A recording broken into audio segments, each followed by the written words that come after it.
जन स्वराज हमारे यहाँ अभी बीजेपी के बाद ही उसका स्थान है। अभी तो बीजेपी का हम सब समर्थन में है। बीजेपी में कोई भी जाति पाति कोई चीज़ नहीं है, विकास छोड़ के दूसरा कोई बात नहीं है बीजेपी में।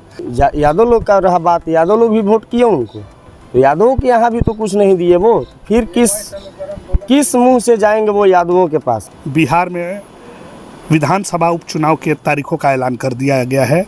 13 नवंबर को मतदान और 23 नवंबर को मतगणना की तारीख तय की गई है। ऐसे में हम अभी आरा के तरारी विधानसभा क्षेत्र में मौजूद हैं। हम फिलहाल सिकरौल गांव में मौजूद हैं और हमारे साथ यहाँ के ग्रामीण हैं। खासकर आप देख सकते हैं, हम कैमरे की नज़र से आपको दिखाने की कोशिश कर रहे हैं। यहाँ चौपाल लगाकर गांव में कुछ लोग बैठे हुए हैं और इसमें ज़्यादातर जो संख्या है वो राजपूत, ब्राह्मण और भूमिहार की है। चूँकि ये क्षेत्र जो है, इस क्षेत्र में भूमिहार बहुल क्षेत्र इस क्षेत्र को माना जाता है और ऐसे में तरारी विधानसभा उपचुनाव में स्वर्ण वोटर्स जो हैं एक निर्णायक वोटर के तौर पे माने जाते हैं। हालांकि अल्पसंख्यक यादव और दलित महादलित भी यहाँ वोटों की संख्या में काफ़ी ज़्यादा हैं और उनकी भी वोट महत्वपूर्ण मानी जाती है।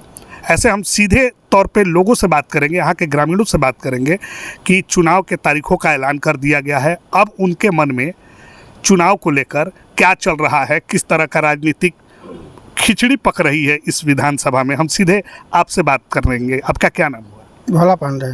भोला जी, ये बताइए कि किस तरह का माहौल है चुनाव को लेकर, कितना जनता में उत्साह है? यहाँ पर बहुत उत्साह है सुनील पांडे के लिए, जो बीजेपी के कैंडिडेट हैं। यहाँ के सब अभी तो बीजेपी का कैंडिडेट की घोषणा नहीं हुई है। तो नहीं है, तो हमारे तरफ से जो विधायक आएंगे बीजेपी के तरफ से, हम लोग उनके समर्थन में हैं, ताकि हम लोग अपना विधायक बनाकर अपना कार्य पूरा करें। यही हम लोग का विचार है, लक्ष्य है। अच्छा, इसके साथ ये बताइए कि बीजेपी ही क्यों बीजेपी के ही कैंडिडेट को आप लोग ये कर रहे हैं? बीजेपी अच्छा कार्य कर रही है, इसलिए हम लोग बीजेपी के समर्थन में हैं, ताकि हमारे क्षेत्र में भी बीजेपी आए, ताकि हमारा विकास ज़्यादा हो। इस लक्ष्य के लिए हम लोग बीजेपी के साथ हैं, यही हमारा कहना है। इसके साथ ही हम अपना वाणी को विराम करते हैं। अच्छा, ये बताइए कि इस क्षेत्र में कहा जा रहा है कि इंडिया गठबंधन और एनडीए गठबंधन में सीधा मुकाबला है और ऐसे में अब जन स्वराज पार्टी की भी एंट्री हो गई है, इसको आप कैसे देख रहे हैं? जन स्वराज हमारे यहाँ अभी बीजेपी के बाद ही उसका स्थान है। अभी तो बीजेपी का हम सब समर्थन में है और बीजेपी का यहाँ बोलबाला है। जनता भी उसके तरफ बहुत चर्चित हैं और उत्सुक भी है कि हम लोग अपना विधायक चुनकर हम लोग अपने क्षेत्र का विकास को ज़्यादा से ज़्यादा विस्तार करें। केंद्र में भी बीजेपी और जी, केंद्र में भी। अच्छा, यहाँ साफ तौर पे आपने ग्रामीण का सुना, आप के नज़र में क्या है, किस तरह का यहाँ राजनीतिक खिचड़ी पक रही है? क्या लग रहा है किसकी जीतने की संभावना ज़्यादा है? जीतने की तो बीजेपी की ही है। जो बोल रहे हैं वो अच्छा बोल रहे हैं, हम लोग भी उसी के समर्थन में हैं और रहेंगे भी। अच्छा, तो बीजेपी के खेल बिगाड़ने के लिए ये जन स्वराज पार्टी के उम्मीदवार भी आ रहे हैं। हाँ, वो सही बात है, वो यहाँ से नहीं चल सकते हैं अभी ताकि नया पार्टी बने हुए हैं। क्या उनका जनाधार नहीं है? नहीं है जनाधार, लेकिन वो लोग तो कह रहे हैं कि यहाँ काफ़ी उनके वोटर इच्छा से बोल रहे हैं ना, कि जनता की इच्छा से बोल रहे हैं। अच्छा, बीजेपी को ही क्यों आप लोग चुन रहे हैं? आपके इसके पहले जो विधायक थे वो भाकपा माले से थे, महागठबंधन से थे, वो यहाँ पर कुछ भी काम नहीं किए। हम लोग के बीजेपी ही रहेगा। हाँ, मन बना लिए? मन बना लिए हम लोग। अच्छा, चलिए, और भी लोग हैं, आप क्या कहेंगे? हम लोग भी बीजेपी को समर्थन करेंगे। हाँ, केंद्र में सरकार बीजेपी की रहेगा, यहाँ भी सरकार बीजेपी की रहेगी। हाँ, जो विकास करेगा वहीं रहेगा। हाँ, तो विकास कर रहा है बीजेपी? जी, विकास कर रहा है। लेकिन गठबंधन, जो इंडिया गठबंधन के लोग हैं, वो कह रहे हैं कि बस जुमलेबाजी हो रही है। ये लोग जुमलेबाजी कर रहे हैं, ये लोग काम नहीं करते हैं। हाँ, जुर्म करके वोट ले लेते हैं जनता से, या फिर मूर्ख बना करके अपना काम करते हैं लोग। तो इस बार किसको देख रहे हैं आप, किस तरीके से? हम लोग भाजपा को देख रहे हैं। हाँ, जो भी पता चलेगा उसको दिया जाएगा। हाँ, वोटरों में काफ़ी उत्साह है चुनाव का ऐलान। हाँ, बहुत उत्साह है हम लोग का। हाँ। अच्छा, ये बताइए, आपके सांसद जो हैं ये वही आपके विधानसभा के विधायक 2 टर्म से रहे हैं, तो क्या लग रहा है कि विकास हुआ है आपके क्षेत्र में? किनके द्वारा? सुदामा प्रसाद जो नहीं हुआ है, नहीं हुआ है। क्यों? कारण कहाँ चूक हो गई? कारण हो गई कि अपना मर्जी की चल रहा है उनका सरकार अपना। हाँ, यहाँ हमारे साथ कुछ और युवा ये हैं, हम उनसे जानेंगे और उनसे भी टटोलने की कोशिश करेंगे कि उनके मन में क्या चल रहा है, चूँकि इस देश के युवा भविष्य हैं और उन्हीं पे इस देश का भविष्य भी टिका हुआ है। क्या नाम हुआ आपका? शशि कुमार। शशि जी, ये बताइए, आप लोग युवा हैं और कहते हैं कि देश का युवा जो है वो भविष्य होते हैं, चुनाव काफ़ी नज़दीक है, क्या आपके मन में है, किस मुद्दे को लेकर आप लोग चुनाव में जाना चाहते हैं, अपना मत का प्रयोग? हम लोग तो बीजेपी का करेंगे। क्यों? बीजेपी काम कर रहा है, केंद्र में भी आए, बिहार में हम लोग चाहेंगे कि बीजेपी आए। लेकिन रोजगार को लेकर सवाल उठ रहा है कि बीजेपी रोजगार नहीं दे पा नहीं, रोजगार तो दिया है कि कहिए मत। रोजगार तो ठीक ठाक दे रहा है, जो पढ़ेगा उसी को नहीं होगा। हाँ रही, संतुष्ट है? हाँ हाँ हाँ। जी हाँ, साफ तौर पे इनका कहना है कि जो पढ़ेगा उसे रोजगार जरूर मिलेगी और रोजगार का अवसर है। हमारे साथ और भी कुछ लोग हैं। भैया, आपका नाम क्या है? उदय नारायण पांडे। उदय जी, ये बताइए, आप क्या कहेंगे, मैंने जो चुनाव चल रहा है कैसा माहौल है? चुनाव का माहौल बहुत अच्छा है यहाँ पे हम लोग की तरफ से, और बीजेपी का मतलब हम लोग समर्थन करेंगे। बीजेपी पर पूरा भरोसा है हम लोगों का, ठीक है, और बीजेपी ही हम लोगों के लिए अच्छा रहेगा। और हमारे सांसद जो अभी बने हुए हैं, 10 साल हम लोग का विधानसभा जो क्षेत्र है इतना पिछड़ गया है, इतना पीछा हो गया है कि बताने में मुश्किल हो रहा है कि क्या हम लोग बताएं, ठीक है। और वे बहुत मतलब वो जातीय नेता है, जो जाति पर आधारित वो नेता है, और बीजेपी में कोई भी जाति पाति कोई चीज़ नहीं है, विकास छोड़ के दूसरा कोई बात नहीं है बीजेपी में। और हमारे उम्मीदवार भी जो आएंगे बीजेपी के बहुत अच्छे रहेंगे और अच्छे हैं। अच्छा, तो ये बताइए कि इसके पहले अगर विधानसभा पे हम लोग प्रकाश डालें तो इसके पहले भी बीजेपी के कैंडिडेट थे, ठीक है, और उस समय महागठबंधन के जो कैंडिडेट भाकपा माले के सुदामा जी थे, तो आखिर क्या वजह रहा कि सुदामा जी जीत गए हैं और बीजेपी के जो कैंडिडेट हार गए? कैंडिडेट अच्छा रहेगा, जनता तो निर्णय करती है, जितनी जनता है, जनता के मन में जो अच्छा उम्मीदवार रहेगा उसी को न जनता वोट देगी। कोई भी कैंडिडेट अगर आएगा तो उसको थोड़े जनता वोट देगी। बढ़िया कैंडिडेट चाहिए, बढ़िया वोट मिलेगा। जिनको हम लोगों को भरोसा है उसी को हम लोग वोट करेंगे। अच्छा, इससे पहले 2 टर्म अगर बात की जाए तो सुदामा जी इस क्षेत्र का नेतृत्व करते आए हैं।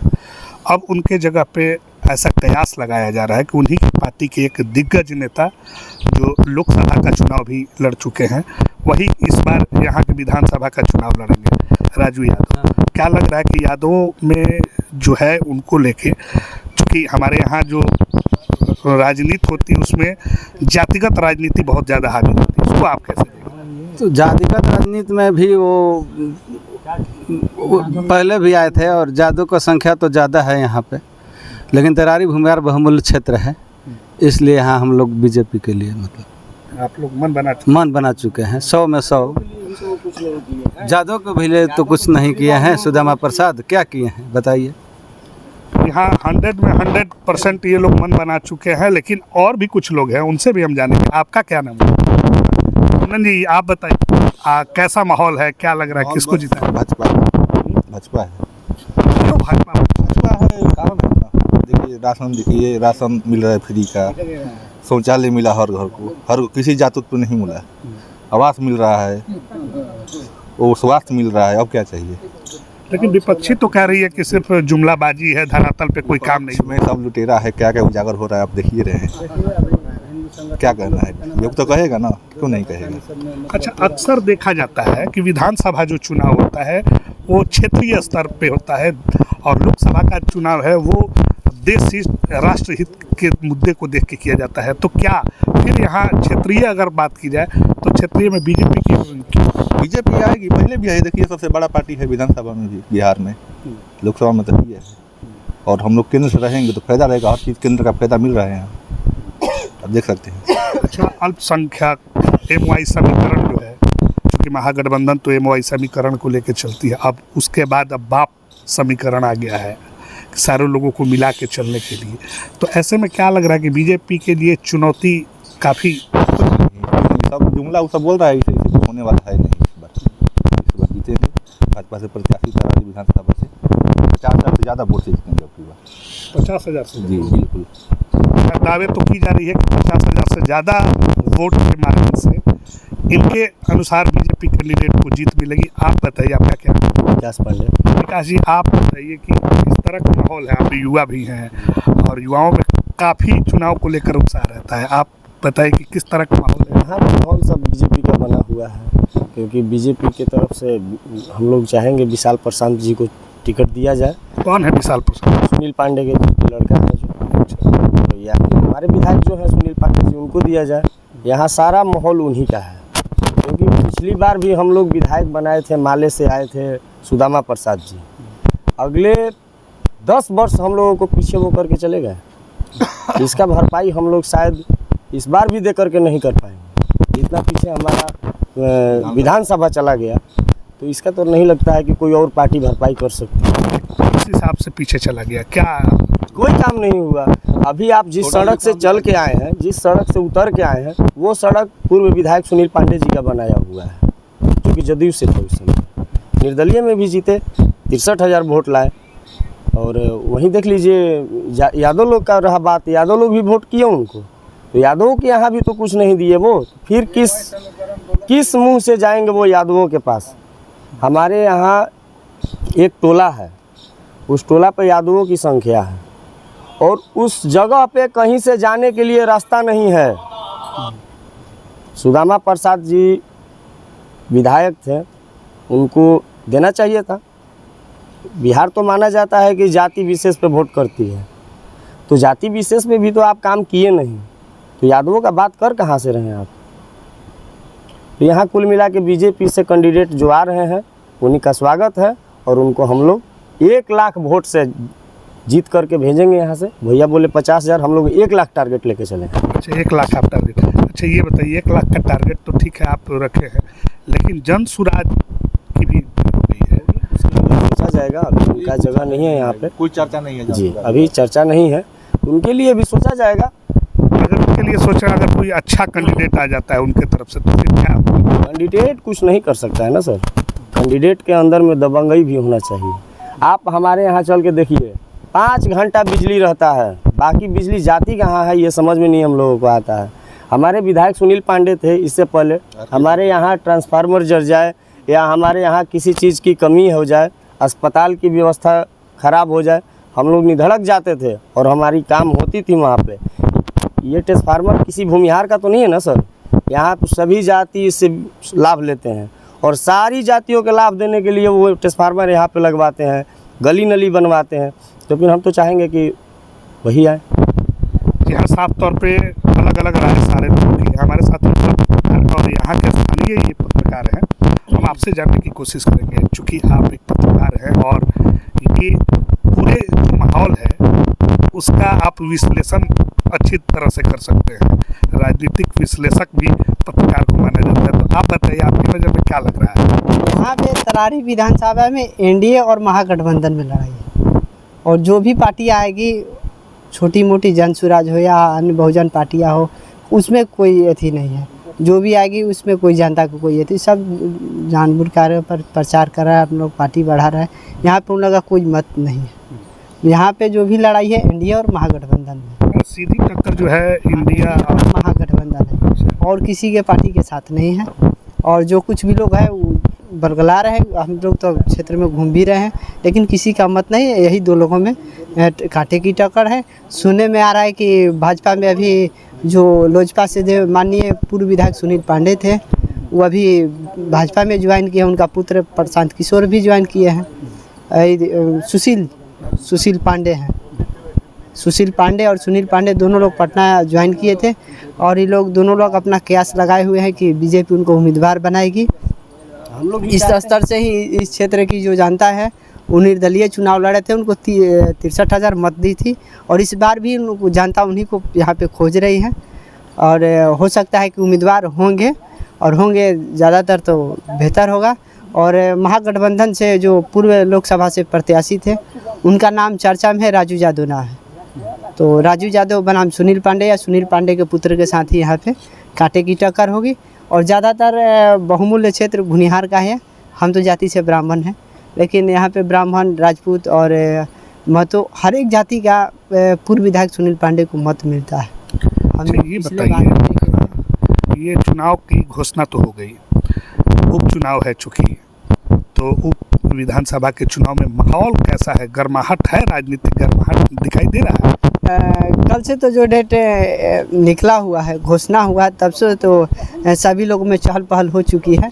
राजनीतिक गलियारों में चर्चाएं अनेकों प्रकार की आ रही है कि इनको टिकट मिले। आज तो दोपहर के लपेट जन सुराज पार्टी से कोई कृष्णा सिंह जी हैं, उनको आज उम्मीदवार बनाया गया है।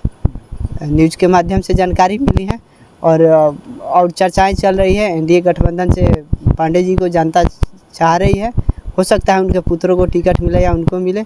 और इसमें तो बताया नहीं, टकटकी लगा के सारे लोग बैठे हैं कि किस पार्टी से कौन कैंडिडेट, हाँ, कौन महागठबंधन से किसको। महागठबंधन में भी कंफर्म नहीं है कि राजू यादव ही आने वाले हैं, लेकिन माले महागठबंधन के जो लोग हैं वो कयास लगाए बैठे हैं कि राजू यादव को मिलेगी। एनडीए गठबंधन से वो लोग माननीय पूर्व विधायक सुनील पांडे जी को, चाहे उनको पुत्र को देख रहे हैं। जनता की यही लालसा है कि जो यहाँ पे विकास करें। वही हम आपसे पूछना चाहते हैं कि क्या इस बार कैंडिडेट के चेहरा देखकर चुनाव का परिणाम घोषणा किया जाएगा या फिर पार्टी बेसिस पे? पार्टी बेसिस और विकास देखा जाएगा। यहाँ पे हम तो क्षेत्र में घूमे हैं तो जनता की राय भी ली है। कुछ लोग बोले हैं कि यहाँ के जो पूर्व विधायक थे माननीय सुदामा प्रसाद जी अभी सांसद हैं और 10 वर्ष में कुछ किए नहीं हैं, ये भी जनता की शिकायतें मिली हैं।